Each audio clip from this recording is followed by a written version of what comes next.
अस्सलाम वालेकुम। Welcome to story time adventure. एक सरदार की माँ की तबीयत खराब हो गई। वो इसे हॉस्पिटल लेकर गया। डॉक्टर ने कहा, सरदार जी, इनके 2 टेस्ट होंगे। सरदार ने परेशानी में बोला, हाय रब्बा, ਹੁਣ ਕੀ ਬਣੂਗਾ। ਮੇਰੀ ਮਾਂ ਨੂੰ ਤੇ ਪੜਨਾ ਹੀ ਨਹੀਂ ਆਉਂਦਾ। ਪਹਿਲਾਂ ਪਤਾ ਹੁੰਦਾ ਤੇ ਤਿਆਰੀ ਕਰਵਾ ਕੇ ਲਿਆਂਦਾ।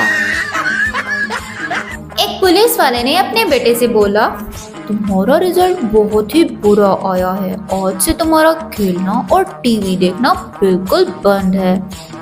बेटा प्यार से बोला, बाबा जान, मैं आपको 50 रुपए दूंगा। इस मामले को यही रफा दफा कर देना। आपको हमारा कंटेंट कैसा लगता है? जैसा भी लगता है फीडबैक में जरूर शेयर कीजिएगा। और हाँ, लाइक, शेयर और सब्सक्राइब करना मत भूलिएगा।